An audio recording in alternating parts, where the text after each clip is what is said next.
พี่น้องสบายดีเด้อพี่น้องเด้อผมกับเงาอย่างบุ้ยเอาเวลาตัดผมปวดโพสบายดีตอนแรงๆพี่น้องบอลลี่เดินทางเขามาหาน้อ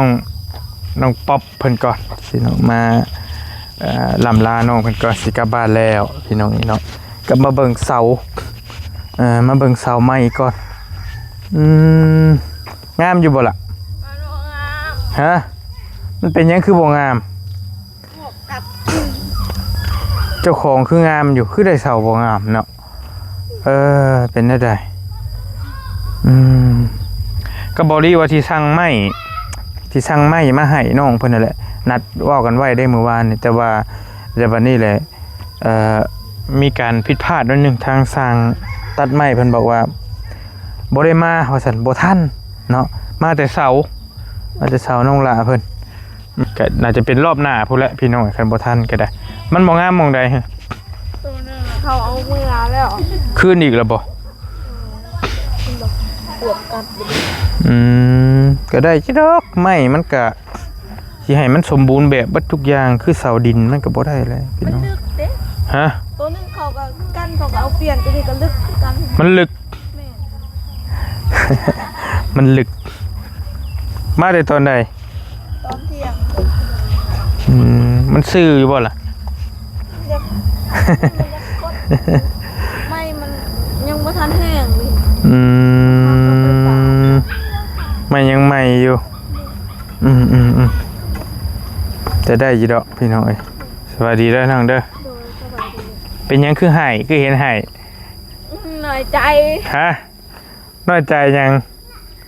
เสาเฮาคือว่าบ่งามเสาพื้นคือว่ามาเทื่อเดียวก็งามแต่เป็นยังเสาเฮามาตั้ง2เทื่อก็ยังบ่งามลบไปลบมาอยู่เนาะหลายรอบเลยเนาะโดยเป็นได้วะจนเพิ่นขานสิเปลี่ยนจนมือเปลี่ยนเลยแม่นตายตีกลับไปอันนึงมื้อนี้ติโดยแต่ตัวนี้เขาบอกว่าสิตีกลับคือกันตัวคดนี่ได้นี่เด้บ่ตัวตีกลับตัวหันก็คือกับตัวนี้แหละแต่ตัวนี้เขาก็ให้สิตีกลับคือกันแต่ว่าให้เพิ่นเอามาแล้วตัด2เสาเลยแต่ตัวนี้ใช้2คืนบัดมาแล้วมันขาดอยู่เสานึงตอนนี้แต่ว่าให้เอามาเปลี่ยนตัวนี้นะโดยไม่บ่งามพี่น้องไม่มันก็เริ่มหายากเลยโดยกันที่ช่างเสาดินเนาะประเทศเทือนไม้บัดแต่ว่ามันคันว่าช่างเสาดินมากก็ได้อยู่แต่มันก็ต้องได้เฮ็ดหลายต่อขึ้นอีกต่อไม้ขึ้นอีกยากอีกเสียเงินหลายต่ออีกโดยเชิญนั่งกินข้าวแล้วบ่ยังแผ่นหนึ่งข้าวคนกุ๊ฮะยังบ่ได้กินข้าวโดยมื้อเช้านี่กินข้าวกับหยังกินข้าวกับหอยกินข้าวกับหอยโดยเอาเลยคือได้อาหารดีกินกับหอยน้อยเดียวโดยน้องไปหาบ่แม่ไปหาตอนเขาไปเขื่อนน้องดอนนั่นเด้หาแต่หวานไปกลางคืนเห็นบ่แม่บ่ไปกลางแว่นคือกันโอเคเมื่อเราบ่น้องดอนเฮายังหันเด้กับน้องเลี้ยงนำกันฮะกับน้องเลี้ยงนำอยู่อู่ค่ะอยู่นํกันอยู่หั่นโดยนั่งเรียนอยู่น้องดอนก็ยังบ่ทันได้มื้อใช่มั้ยโดยมื้อใดเราสิมื้อยังหลายมื้ออยู่โดยพี่น้องเป็นนี่ได้คือชิ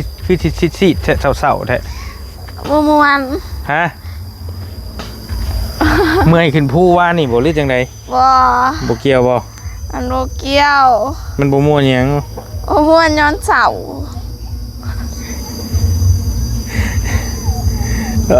เฮ็ดให้เชางามก็ให้ย้อนบาดนี้ตายคักยังบ่เคยเห็นน้ำตาจักเทื่ออยู่นั่นดอกอย่าให้ค่อยให้เถอะขอปึ๊บก็มันหนีบคิดว่าเป็นยังเฮ้ยมันหนีบแม่โอเคพี่น้องให้ย้อนเสาเมง แล้วพัดแบบน้อยใจนำเป็นยังเสาพื้นมาก็ว่างามแล้วเป็นยังเสาเขามาแล้วมันบ่งาม อืม เราก็เลยน้อยใจว่าได้กินสักข้าวสัก บ่ได้กินฮอดข้าวซ้ำตอนนี้ โดย ตายดอกคืออ้ายเว้าหั่นแหละ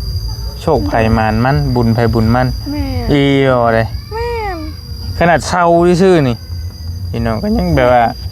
เปลี่ยนแล้วเปลี่ยนอีกเปลี่ยนเลยเปลี่ยนอีกเอาแล้วเป็นได้คือว่ายากชากันนะก็ดอก ผักก่อนกระทวงโยว่ามันยากตั้งแต่สื่อดินแล้ว เอ้า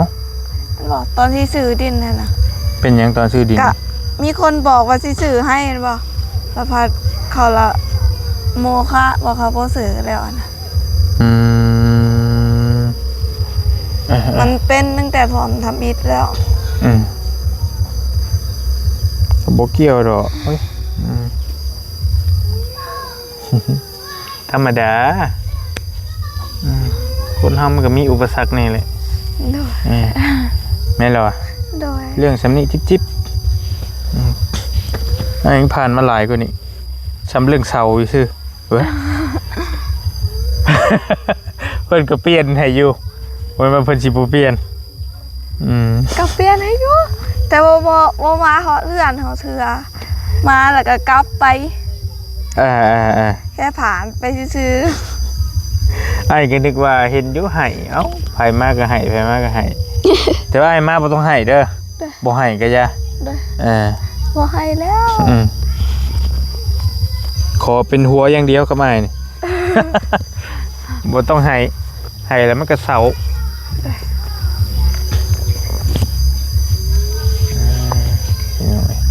ไอ้นึกว่าให้ดีใจเศร้าเซลมาซะดอกให้เศร้าบ่สมบูรณ์ แม่น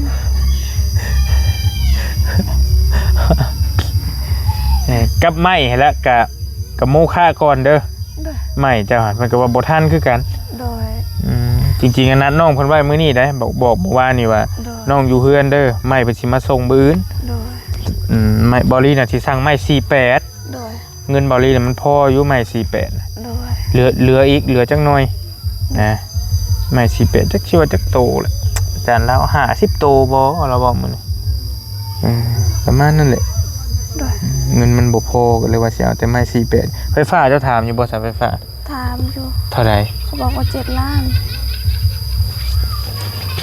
7 ล้าน20 เมตรคูณ20 เมตร20 เมตร7 ล้าน 20เม็ดคูณ20เม็ด บอ20 เมตรนั่นแหละเขาบอกว่า7 ล้าน อ้ายต้องถามเจ้าถามละเอียดอยู่ว่าไผถามให้ นาบ่าวถามให้ 7 ล้านน่ะเพิ่นมาต่อไฟลงมาให้เปิดได้เลยบ่ แม่น อ้าวมันก็น่าคิดได้สักกันว่านั่นนะ โดย แต่ว่าตอนนี้เพื่อนเจ้าก็มีไฟอยู่แม่นบ่ โดยมีอยู่ มีต่อมานำเพื่อนพี่น้องบ่ โดย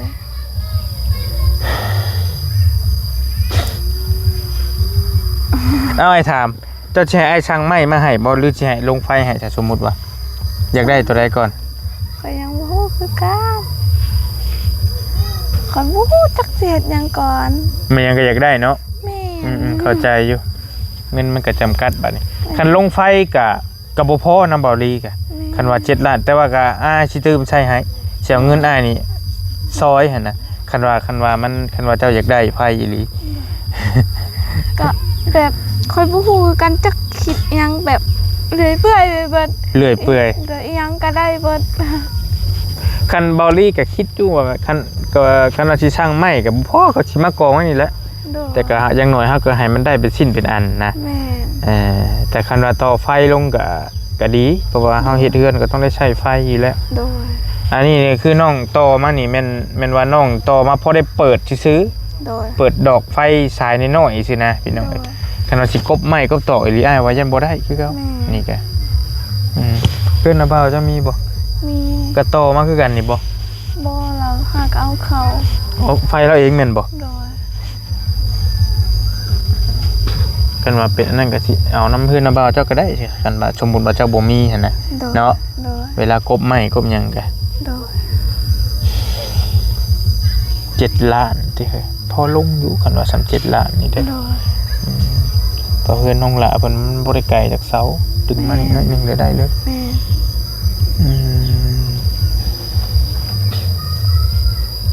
ต้องถามทางนั้นอีกว่าสั่งเพิ่นละบ่ใหม่สั่งให้เพิ่นปาดแล้วก็สิยกเลิกก็มันน่าเกลียดอีกเนาะบ่ได้อีกนะครับต้องได้เอาใหม่ก่อน แม่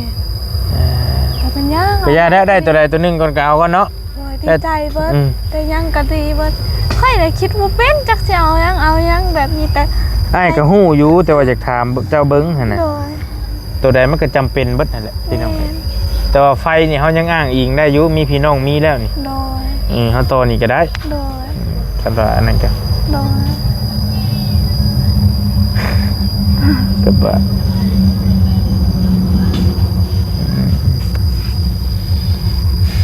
แต่ว่าเนี่ยใดก็ยะรอบหน้าพุ่นแล้ว โดย ไอ้มารอบหน้าพุ่นแล้วมื้อนี้สิกลับแล้ว ไอ้สิกลับแล้วบ่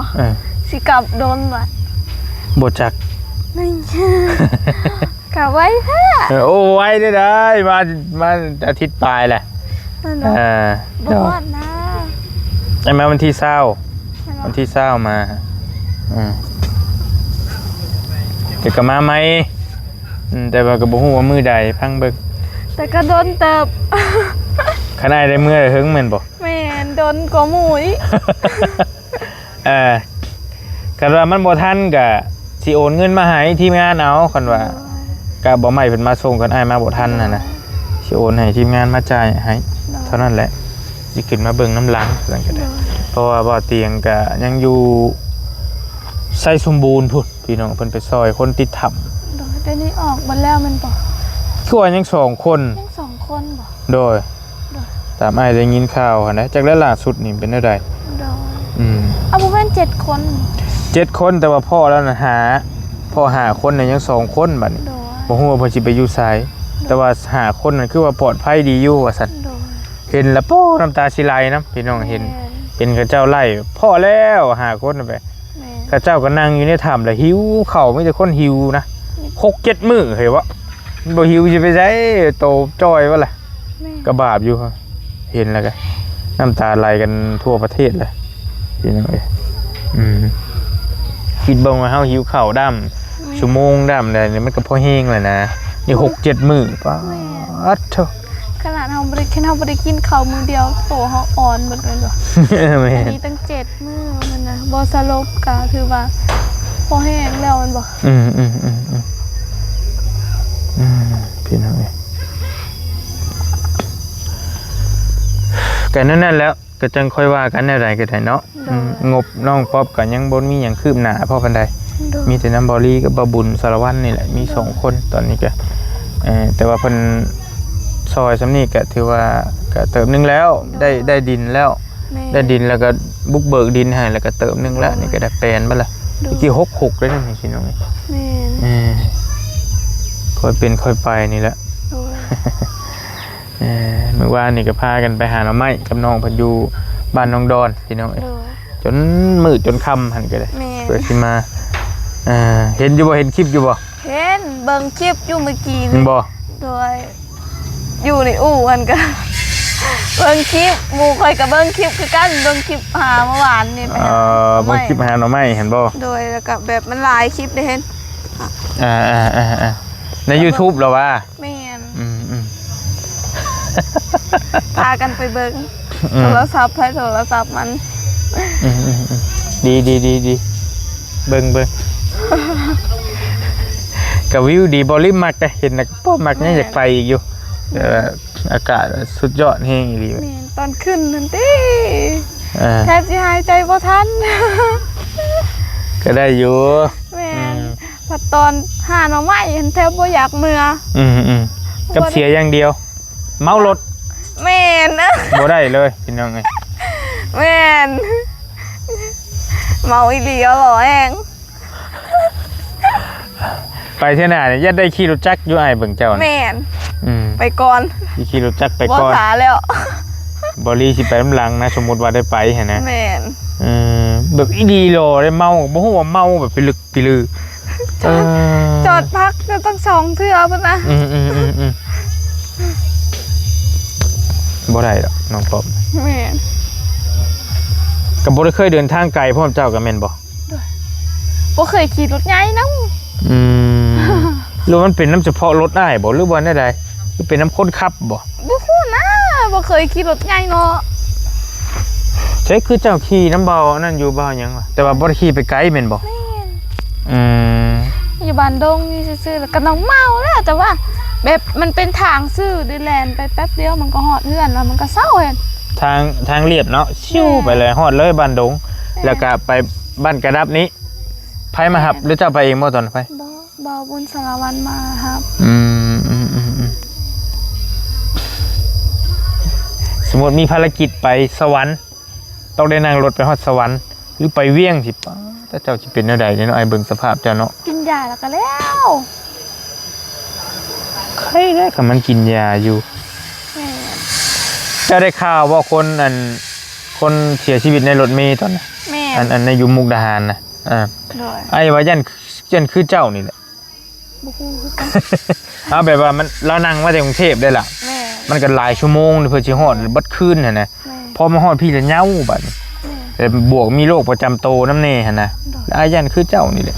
อุ้ยตายแล้ว ไปเมื่อวานนี่ก็ลงหาก2เทื่อ3เทื่ออะไรน้องปอเป็นแบบ แม่น ปอเหงาอีหลีแบบบ่ฮู้ว่าเกิดหยังขึ้นเมื่อยดีเหรอ เคยขี่รถจักรก็บ่ได้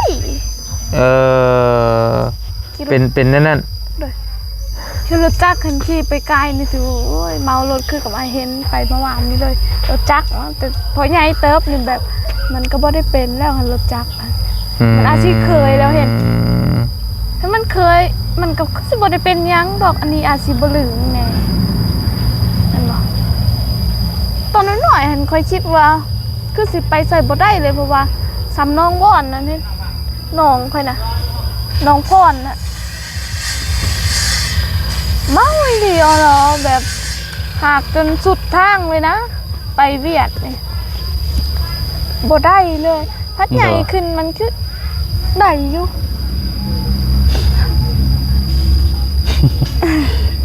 เป็นนั่นเนาะ แม่น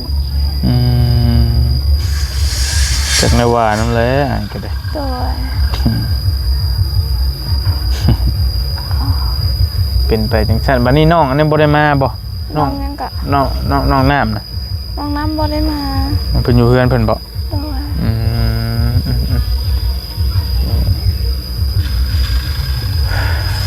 อยู่แต่น้องนั่นเนาะ น้องดอนน้องเลี้ยง น้องดอนน้องเลี้ยง ตัว เป็นได้สาวสาวเพิ่นอยู่หั่นบ่ โดย ห้องมาได้บ่ ได้ ห้องมาเบิ่งดูอยากคุยนำสิไปปะละ เลี้ยงดอนปอจุไหนเลี้ยงมาดอนปอจุไหน มานี่ปอจูไนนี่คือมานี่เลยโอ้เสร็จเท่าเมื่อต้มหน่อไม้เจ้าหันใบให้แล้ว เห็นบ่ ใส่ตู้เย็นไว้อยู่เมื่อคืนนี่ นี่พอดีเลยพอดีเอามือ มันสิแซ่บบ่เนาะเพิ่นมื้อฮอดบ้านเนาะ กับพวกคือกันแซ่บคือเก่าหั่นแหล้วบ่เป็นหยังดอก แต่ว่าแช่ตู้เย็นไว้คักอยู่คืนนี่ นี่ เพิ่นเอิ้นหยังก็เปลืองเอิ้นชื่อเจ้าบ่ โดย เปลือง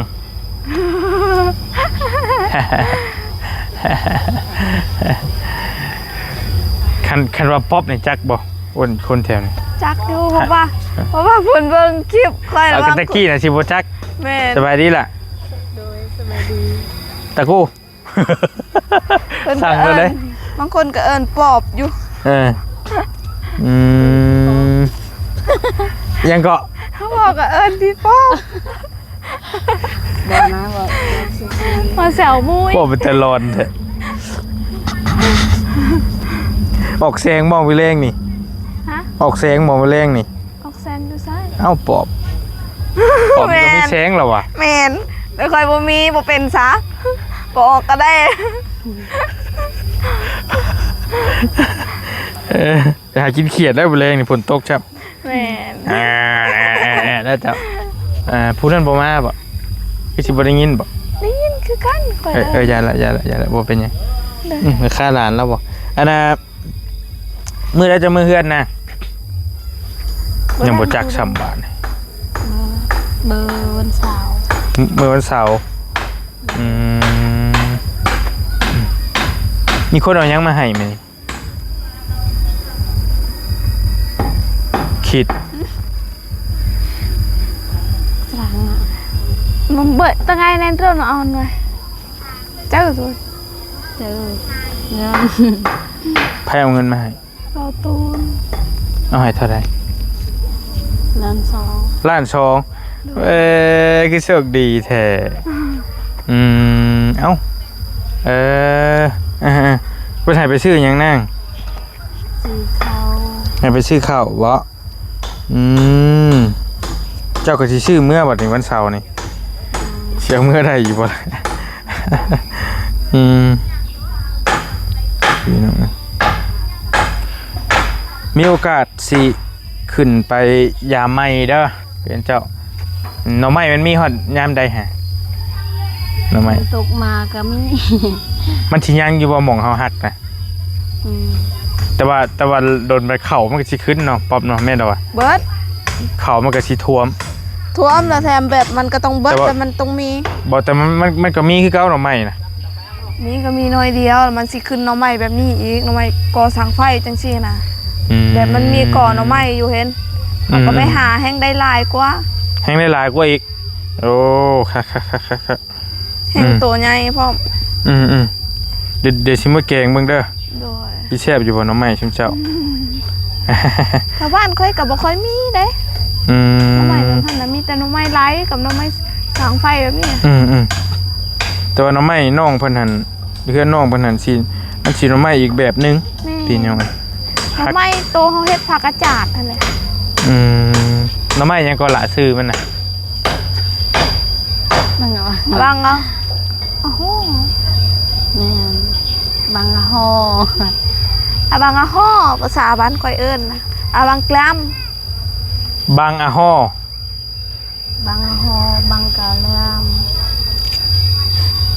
หูบ่ มันสิเป็นชื่อบ้านแล้วบ่อะฮ้อะฮ้นะ อะฮ้อมันเป็นสื่อของหน่อไม้ อะฮ้อะฮ้อะฮ้ กระดังกระดังกัน ยอดวิวกำลังไหลพี่น้องคลิปหาหน้องใหม่ เขาบอกกี่บาท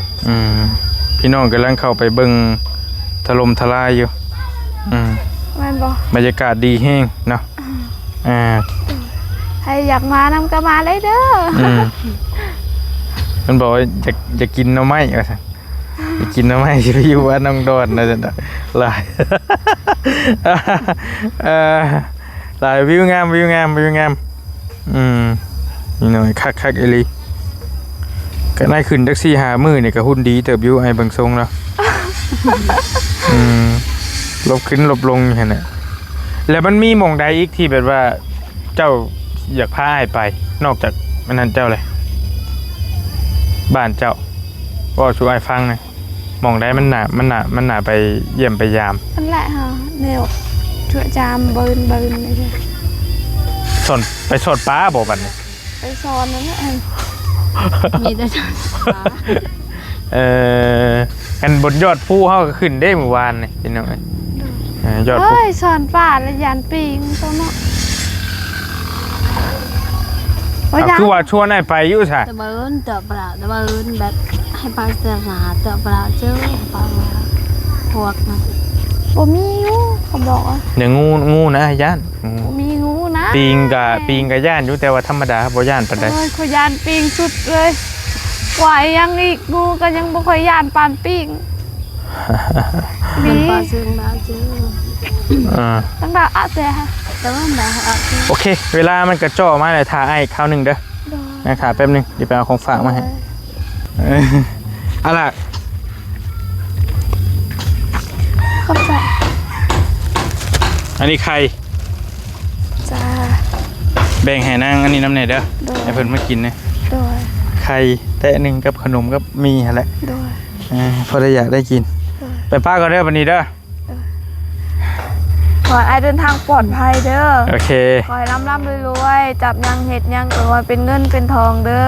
ขอให้สมความพัฒนาความเจ็บอย่ามีขอให้สุขภาพแข็งแรงเด้อขอให้พระเจ้าอวยพร ขอบใจหลายๆพี่น้องน้องนั่นเพิ่นบ่มามานี่เนาะนางน้ำน้องน้ำเพิ่นบ่เห็นซ้ำ โดย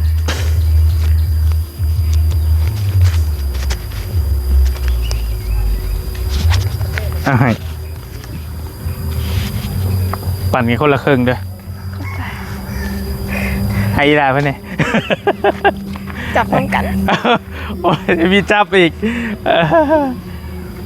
เอาไปปั่นกันเด้อ จ้า โอเคมาเอาไม้มาให้นี่ให้กลับไปก่อน ใจเด้อ โอเคไปก่อนอย่าให้เด้อ